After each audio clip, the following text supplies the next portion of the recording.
অনেকে আমরা গুঁড়া মাছ খেতে চাই না কাটার ভয়তে, তো এই মাছটা কাটার কোনো মানে ইয়ে নাই, বটি দিয়ে কাটতে হবে না, এটা হাতের সাহায্যে পেটটা টিপে ময়লাটা ফেলে দিলে হবে। আসসালামু আলাইকুম, কেমন আছেন সবাই? আশা করি ভালো আছেন।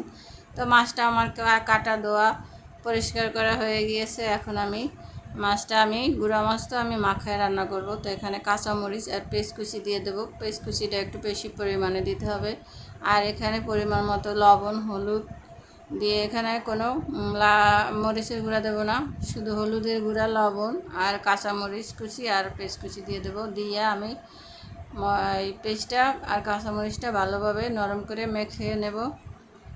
মেখে নিয়ে এখন আমার এখানে একটু তেল দিয়ে দেবো।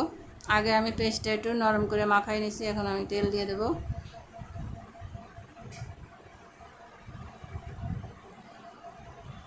তেলটা দিয়ে আমি পেস্টটা আবারও মাখাই নেব, মাখাই আর একটু নরম করে নেব।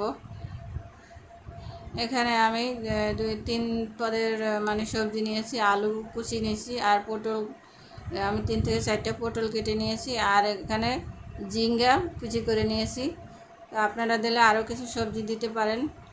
তো আমার ভিডিওগুলি যদি আপনাদের কাছে ভালো লাগে, লাইক কমেন্ট শেয়ার করবেন, সাবস্ক্রাইব করে চ্যানেলের পাশে থাকবেন। তো আমার তরকারিটা মাখানো শেষ, এখন আমি পরিমাণ মতো পানি দিয়ে দিলাম। বেশি পানি দিতে হবে না এখানে, যেহেতু গুঁড়া মাছ, ছোটো মাছ, তো অল্প পরিমাণে পানি দিয়ে এই যে আমার চচ্চড়িটা রেডি। আজকের ভিডিও এটা এই পর্যন্তই। আসসালামু আলাইকুম, ভালো থাকবেন, সুস্থ থাকবেন, আল্লাহ হাফেজ।